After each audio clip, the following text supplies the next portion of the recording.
Now that the present world has a sun and a moon and seasons, it also has warm and cold times.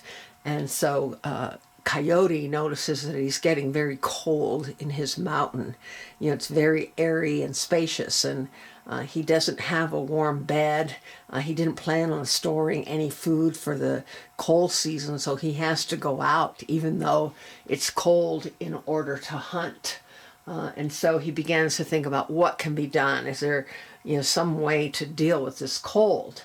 And so he thinks, well, if someone would go to Fire Mountain and light a faggot, they could bring it back, and the people could have fire. So he thinks it has to be someone that's a very fast runner, so that if they go and they light a faggot on the fire at the mountain, they can get back.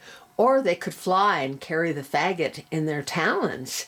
So he thinks, I'm going to go and talk to my friends and see if anyone is interested in going. And so he talks to Badger and Gopher and Mole and Skunk, but they don't really mind the cold. They've planned ahead. Badger has stored roots and tubers for the season. He uses grass and leaves to block the door to keep out the cold from his house. Skunk uses dry leaves, to block out the cold. Gopher uses ferns and moss to block a door to keep the cold out. He stores pine nuts and seeds. The mole is hibernating. Everybody has planned a way by either placing a rock in their doorway or leaves and grass, to keep out the cold. Plus, they have also stored food, so they don't need to go out during the cold winter. So he realizes he's not going to get any help from his animal friends. So he decides, well, let me go and check with the birds, because again, they could carry a faggot in their talons and fly over Fire Mountain and get fire. Now there's some birds that don't mind the cold, eagle, owl, magpie, and blue jay. It doesn't bother them, but there are also some who are concerned about the cold. Hummingbird, bluebird, the finch, the canary. In fact, they had been having a big bird meeting, a bird council meeting, to try and decide what to do about the cold when Coyote approaches them. And so he says he has this plan of a bird, flying over Fire Mountain with a faggot in its talons and catching an ember or flame and then flying back. And so Flicker thinks, well, he'll go. Coyote doesn't by chance let him know it's a very dangerous trip, because Fireman doesn't want any fire stolen from his mountain, and he has zigzag arrows that allow him to shoot at anyone approaching his mountain. And so when Flicker hears that, he had already decided he'd go, so he goes anyway. And so he's flying over Fire Mountain, and with the faggot in his talons, and he realizes something's happening down there. It isn't the Fire Mountain warriors or fireman that's causing the problem, but there are these strange boulders around Fire Mountain, and they are emanating sparks and flames, and he's burned underneath his arms, underneath his wings.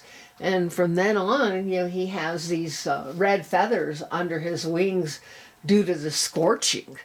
So he goes back, he drops the faggot because, he's burned, and he goes back and he tells, First Woman, it wasn't Fireman or the fire warriors that created the problem, but there are some kind of strange boulders near Fire Mountain.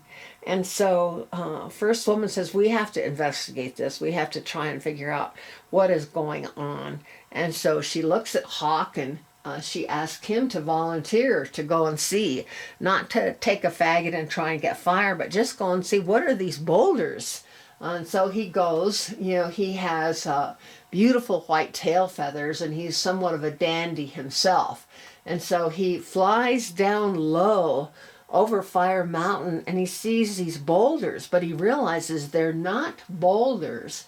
They're giant white flies that are lidless, and they have eyes that can see everything that is going on, and so he realizes that they're the ones that once they see anyone, they start moving, and that generates flames. And so he realizes, that something is going to have to be done about these boulders, about these giant white flies, that create a problem. But at least now, as he goes back to First Woman and he tells her, what he has seen, they know what the problem is. Red-tailed hawk doesn't realize that his beautiful white tail that he was very proud of, his tail feathers have been burned and scorched red. And from then on, he's called the red-tailed hawk. And so First Woman was very appreciative of him having gone, and gotten this information. And so now they have to try and figure out a plan. He goes to the marshes and gathers salt crystals. He is going to put them in his cheeks.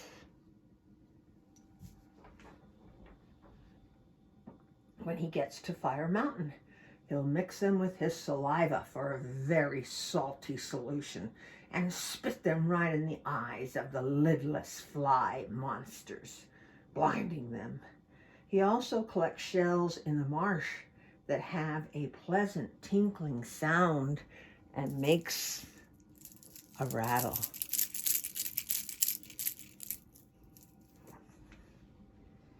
He comes up with a playful song to sing to the lidless flies.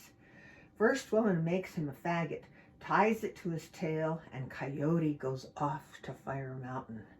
He thinks he can catch the faggot on fire, blind the lidless flies with his salty spit, and run back at top speed to the first people.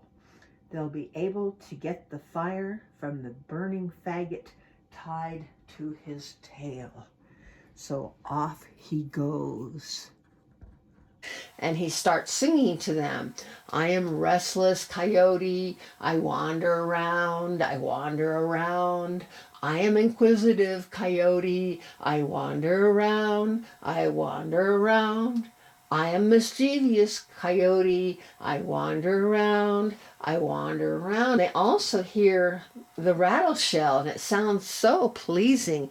And so Coyote tells them, do you hear the cool running water, the soft shifting sand from these rattles? And if I give you these rattles, you will be able to create that same sense also. And so since they're stuck on hard rock ground, and it's always very, very hot due to the fire, they think having this cool running water and soft shifting sand perception would be really wonderful. And so Coyote says, I will give you these rattles, but in exchange you have to let me stand next to the fire in the center of Fire Mountain because I'm cold. So the guards think, oh, there should be no harm in that, and so they go ahead and let him stand near the fire to warm his back. And the faggot he has on his tail catches on fire.